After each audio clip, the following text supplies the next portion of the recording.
Guaranteed next morning delivery from £3.60. Special delivery from Royal Mail.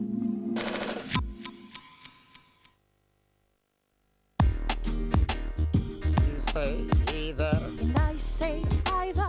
you say neither, And I say neither, either, either, neither. neither. Let's call the whole thing off. Oh, you like potato and I like potato. You like tomato and I like tomato. Potato, potato, tomato, tomato. Let's call the whole thing off.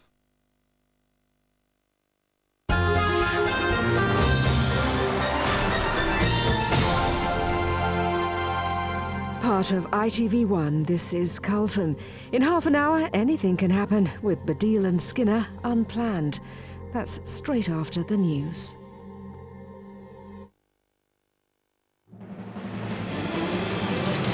Guilty, the man blamed for spreading foot and mouth. Ground Zero recovery operation comes to an end. Beckham says he's ready for 90 minutes against Sweden. And all the Queen's horses get ready for the Jubilee.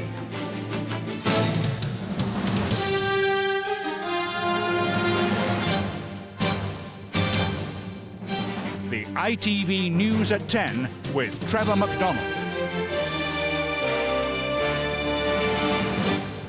Good evening. The man blamed for starting the foot and mouth crisis was today found guilty of trying to cover up the outbreak at his farm.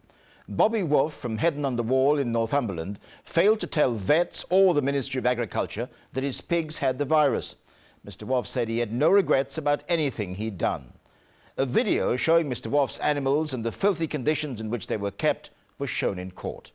Tim Rogers reports. Leaving the court where he was found guilty of most of the charges against him, Bobby Wolf refused to say anything. Are you sorry about what happened? About what happened in court, Mr. Wolf? Have you any comments to make at all? His was the first farm where foot and mouth disease was discovered last year, but he was convicted of failing to report the disease to the authorities and causing animals on his pig farm unnecessary suffering. Trading standards officers were appalled by what they found when they filmed these pictures 2 days after the first outbreak of foot and mouth was reported at an abattoir in Essex to which he supplied meat. Pigs were lying huddled together with lesions and sores, clearly in a distressed condition, while outside the remains of dead animals hadn't been properly destroyed. Cutlery and crockery was found in the feed troughs.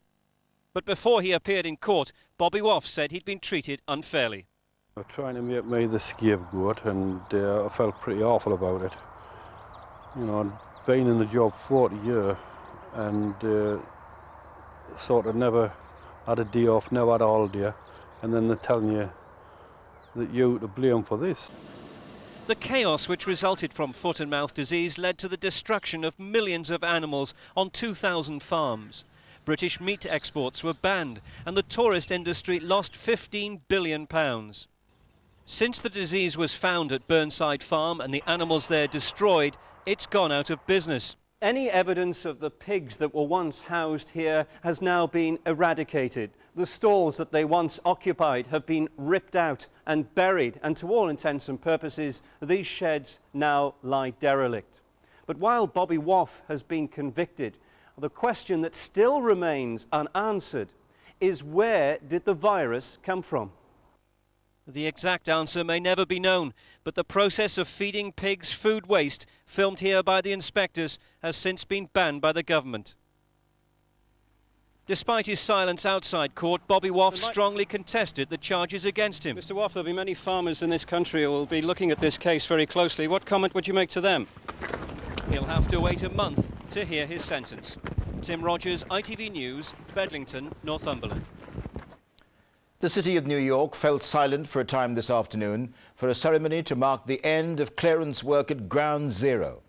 Thousands of people gathered at the site of the devastated World Trade Center for a moving service. Rescue workers carried an empty stretcher draped with the Stars and Stripes in memory of the 1,700 people whose bodies were never found. From New York, Robert Moore reports. Present. Halt! This was a final farewell to Ground Zero from those who have toiled here for nearly 9 months. the bell that symbolises a fallen firefighter sounding for the very last time. This was followed by a lone, empty, flag-draped stretcher.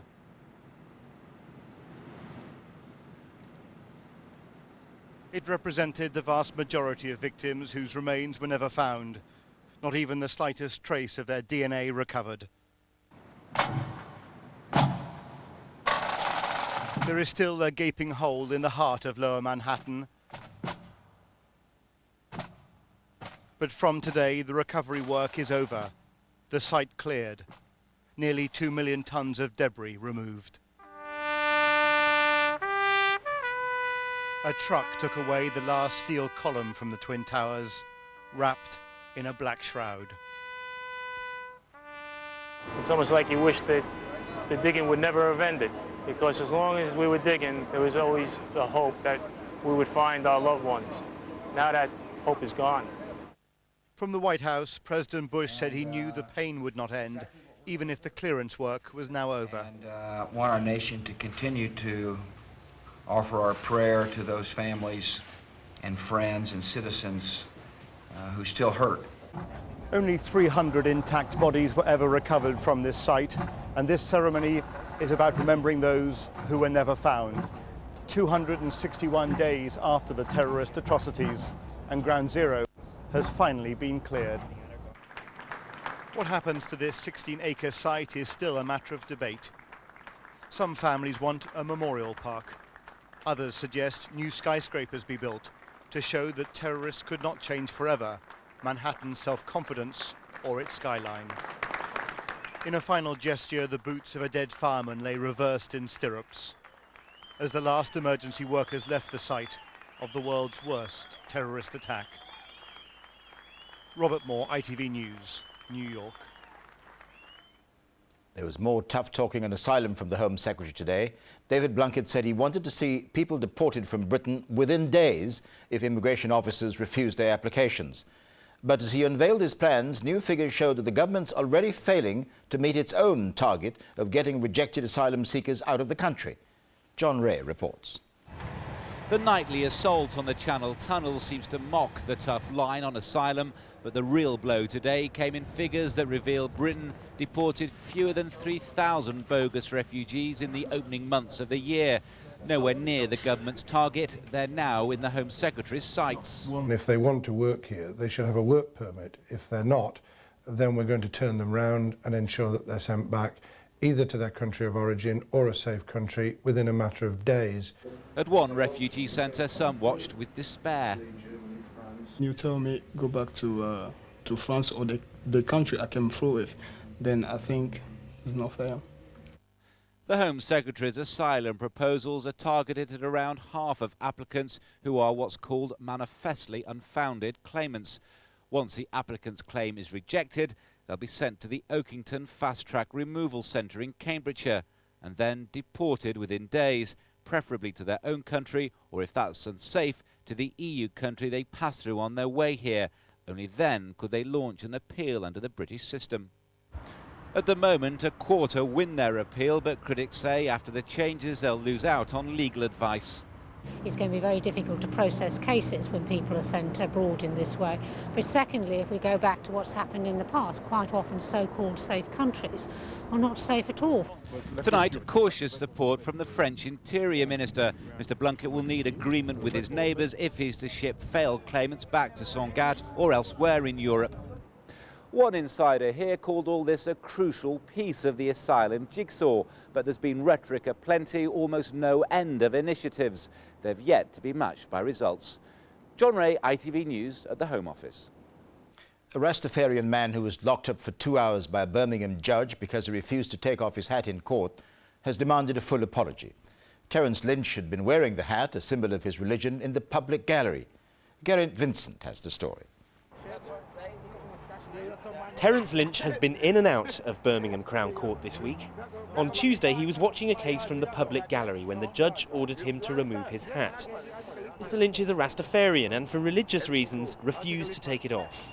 He was then arrested and held for 2 hours in the cells for contempt of court. Today, he returned, hoping to hear Judge Robert Orme apologise, but he was disappointed. Come out and apologize to me in front of people. He was talking to me disgustingly in front of people. Make him come out and apologize to me in front of people. Nothing wrong. I don't want nothing. I just want an apology. Judge Orme did make a statement first thing this morning, but before normal court business began. He said that if what occurred has been misunderstood or interpreted as disparaging Rastafarianism or Rastafari, that is a matter that I very much regret and I wish to make clear was not my intention. Mr. Lynch, who's a full-time carer for his disabled son, is furious that he wasn't told exactly when the judge was going to speak. He says he'll come back to court every day until he receives an apology in person. Since making his statement this morning, the judge has sought to make clear that Mr. Lynch was arrested not for refusing to remove his hat, but for the disruption he caused to the court in the ensuing argument. Meanwhile, the Commission for Racial Equality says that Mr. Lynch may now be able to make a claim of discrimination under the Human Rights Act. Geraint Vincent, ITV News, Birmingham. The man arrested for not taking off his hat in court. There's more to come on News at 10 tonight, including crackdown on World Cup hooligans travelling to Japan. Captain Beckham says he's ready to take on the Swedes. And countdown to Jubilee weekend, though everyone's not quite ready. We'll have all that in news from your area when we come back.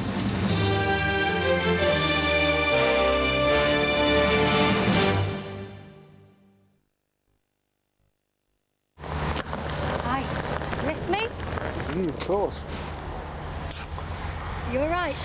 You said you had a crash. I'm fine. The car was worse. Direct Line sorted it all out, though. Wouldn't know, would ya?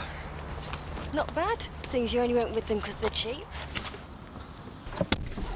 They've cleaned in here as well. What makes you think I didn't do it? Direct Line.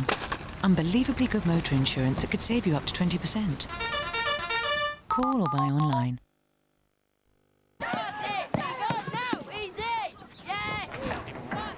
Introducing new Sunny D. Blackcurrant, apple and kiwi kick.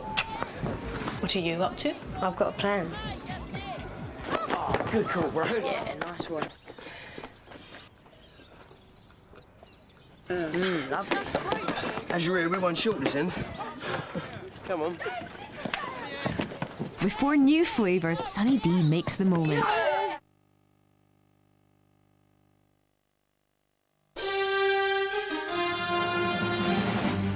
Welcome back. David Beckham spoke publicly today for the first time since arriving in Japan about his hopes for the World Cup. The England captain said after weeks of battling against injury, everything was finally coming together for him and for the team.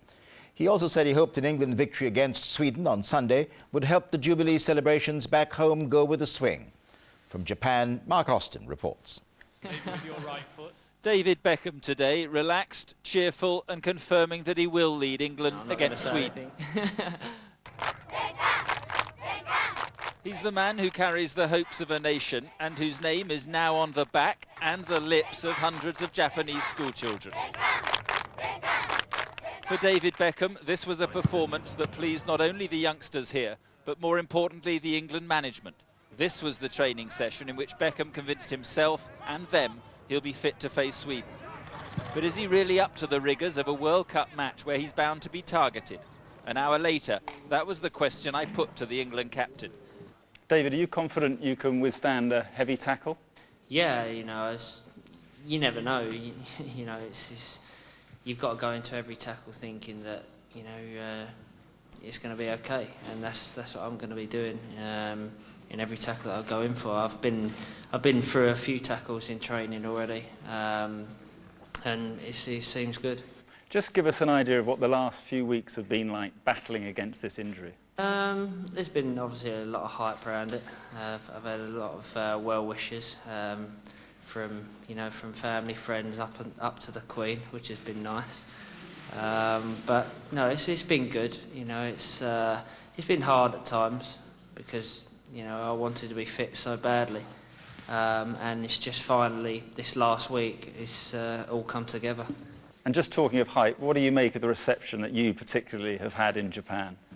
It's been amazing. You know, I said before we came out here that it was going to be amazing. You know, it's hard because you know there are so many people looking at you and taking pictures, and you know I've got used to it. You know, and at times, most of the time, you enjoy it. But now, this is where the serious stuff starts. And with the match on the Sunday of the Jubilee weekend, Beckham's hoping a victory will add to the party atmosphere. That would be nice. It'd be nice, you know, for the whole nation. You know, it's going to be a great weekend. Hopefully, you know, it'll start on the Saturday or the Friday night even, and carry on through. And you know, there'll be a few parties, and hopefully there'll be a party Sunday night as well. For 2 weeks, the state of David Beckham's left foot has dominated the headlines. This weekend, it's all about the team he leads in perhaps the biggest game of his international career.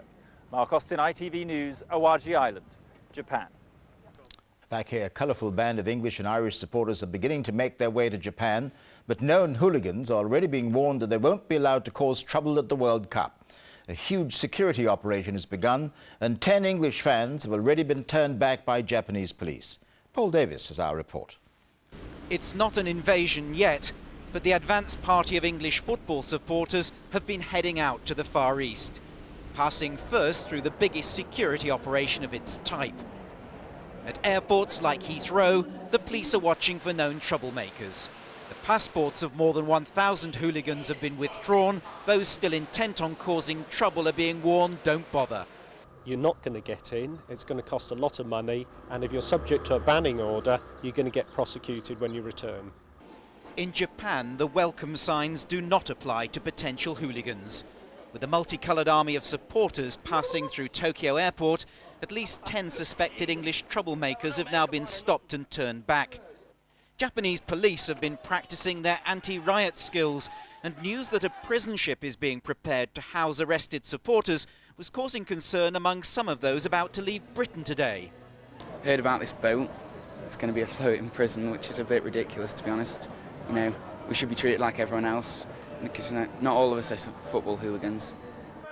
But with hundreds of high-spirited Irish supporters now joining the exodus through Heathrow, the authorities insist the security is not intended to spoil anyone's fun. The British police say it's the average, well-behaved football fans heading out to the World Cup who have most to gain from this crackdown on the troublemaking minority. If the Japanese authorities can see that the hardcore of hooligans are being intercepted, they'll know the fans they see arriving in their country are the legitimate variety, and hopefully will treat them accordingly. Paul Davis, ITV News, Heathrow Airport. More than 100 British tourists are tonight still stranded in Antigua after their plane became stuck on the Caribbean island's runway. The bizarre incident occurred moments before a British Airways jet was due to take off for nearby St. Lucia. Its rear wheel was stuck in the runway's newly laid tarmac. I'll be back later with a reminder of tonight's main headlines and news of final preparations for the Golden Jubilee weekend. But first, the news from your area. Good evening, I'm Keir Simmons. This is London Tonight. A teenager from Hertfordshire has become the latest casualty of an accident during a school expedition. 13-year-old Chloe Patel fell onto rocks as he tried to cross a river by rope in appalling weather in Wales. This evening, her parents are mounting a bedside vigil after Chloe underwent emergency surgery. Christopher Peacock reports. Chloe Patel is the latest casualty of a school trip that went wrong. She's recovering after surgery following a fall during an expedition in mid-Wales. The 13-year-old from Hemel Hempstead has fractured a vertebra in her back. She fell 15 feet from a harness attached to a rope into a gorge, landing between rocks and water. She was trapped for 6 hours and remained conscious as paramedics fought to move her to a place of safety. She did tell us that she just thought she was going to die, and she was very, very frightened. We never ever expected this to happen to our daughter. She's recovering slowly, but when you get a phone call at 1:20 in the morning, all sorts go through your mind, and all I wanted to do was just get here immediately. Chloe's parents drove through the night to be at her bedside. They want to know how the accident happened. Obviously there are risks, but we need to make sure that all the risks are actually taken into account, and see what the problem was and clear them out that way. Because this could happen again? Yes, it could happen again, but we need to find out what each child or each expedition is actually going through. King's Langley Secondary School, where Chloe is a pupil, say there were 16 students aged between 12 and 13, with 2 teaching staff and 2 support staff to look after them. All had undergone a special training programme. At the Morriston Hospital in Swansea, this is Christopher Peacock for London Tonight. And Chloe's school, King's Langley Secondary in Hertfordshire, said in a statement, King's Langley School has organised educational activities for its students at this centre for many years. We greatly value the opportunity it affords us to develop team building, leadership and other social skills for the children. 7 people have been taken to hospital after a collision between a bus and a car in south-west London. The accident happened on Kingston Road in Morden. The car driver is in a critical condition after being trapped in the wreckage for more than an hour. The cause of the accident is still being investigated. There's a murder inquiry in north-west London where a 15-year-old boy has been found dead in a house. The victim, who hasn't been named, was discovered with head injuries in a room at the house in Woodland Avenue in Eastcote last night. A 52-year-old man is under arrest. Now, Mayor Ken Livingstone may be keen on easing congestion in London streets, but it seems he can't stop his home life getting a bit crowded. That's because he's about to become a father at the age of 56. The mother is Emma Beale, Mr Livingstone's partner and office manager, who's 34. Our political correspondent Simon Harris reports. Persuading Ken Livingstone to talk is normally as easy as taking candy from a baby. Not today. The smile on his face, spring in his step, was a bit of a giveaway, but for once the Mayor was keeping mum. Share your news with us. About the population projections, yes. Well, in a manner of speaking, yes. Since we published the population projections, it is as though central government has woken up to the fact that something dramatic is happening. Quite. Actually, the Mayor was talking about London's growing population in general, not his personal contribution. Ken Livingstone likes to keep his private life just that. His office would make no comment today. But I understand his partner, Emma Beale, is 11 weeks pregnant. Like most couples, they're waiting 12 weeks before making an announcement. The baby was conceived during a holiday in Australia, and the prospective parents are delighted. This is a shameless bid for re-election, and I'm absolutely delighted for him. In all seriousness, I think it'll be the making of him. Great news. Congratulations, Ken. The Mayor won't be the first politician to find himself nappy-changing later in life. At 34, Emma Beale is 22 years younger than Ken Livingstone. Not that that had anything to do with the trendy new look making its debut last night. The Oswald Boateng suit was in honour of the designer's new Savile Row shop. I'm one of those men that gets into a suit and within a week it looks like it's been an old sack of potatoes. Sure enough, the sack of potatoes look was soon making a comeback. But that's probably the least of his concerns. One parents' pressure group hopes the mayoral baby will lead to more than just a change of wardrobe. I think he needs to take his paternity leave and he needs to show how you can work flexibly and organise your hours so you have time for your children. But this is a man who eats, sleeps and breathes politics.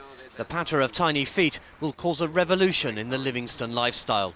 In Westminster, this is Simon Harris for London Tonight. Show business and the nominations for the annual Dance Star Awards were announced tonight. Leading music industry figures gathered in Holborn in central London for the prestigious event. Among those battling it out for the London Tonight sponsored Best Chart Act are Mystique, Basement Jaxx, Moby and pop princess Kylie. The awards take place at Alexandra Palace in July. It is the biggest platform for world dance music. Dance Star is the only event worldwide that honours the dance music industry. It's where all dance music artists come together in one room at one time, and apparently 50 million people worldwide are watching. And that's all from us. Now it's back to the ITV News and Trevor McDonald. Hello again. In a moment, final preparations for the Jubilee weekend. But first, a reminder of tonight's main news. The man blamed for starting the foot and mouth crisis has been found guilty of covering up the outbreak at his farm. An emotional ceremony has marked the end of clearance work at Ground Zero. And David Beckham says he's ready for the World Cup. We end tonight with final preparations for the Golden Jubilee weekend. Hundreds of people involved in the processions have been going through their paces. But there's one thing the organisers do not have under their control: the weather. John Draper reports.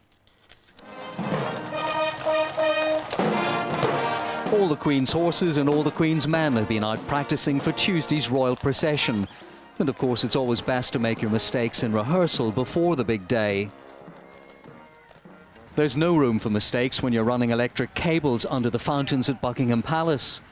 The lighting has to be perfect this weekend, especially for Monday night's fireworks extravaganza. The front of the palace looked, well, a bit like a construction site as heavy lifting gear was used to put lights and staging on the roof for the 2 open-air concerts. And given the weather forecast, it's just as well the royal coach has a roof, because the warm sunshine on Saturday and Sunday isn't going to last. All that, those high temperatures are going to spark off a bit of thundery showers here and there. Monday and Tuesday getting cooler, a mixture really of sunshine and showers. While the concerts, fireworks and royal procession here in the Mall will form the centrepiece of the weekend, there's not a part of the country that isn't involved. There'll be open-air music festivals in Bristol and Leicester, the world's biggest ever tea party in Yorkshire, every town and village organising events big and small for what promises to be a holiday weekend to remember. John Draper, ITV News in the Mall. And we'll have full coverage of all the celebrations this bank holiday. You can see the events marking the Queen's Golden Jubilee unfold here on ITV1. A team of ITV News presenters will be covering all the fun, the excitement and the splendour. Our programmes will start at 10 o'clock on Monday evening, and live coverage of the palace fireworks. They'll continue throughout the day on Tuesday with the royal processions and pageant. And that's news at 10 tonight. Good night.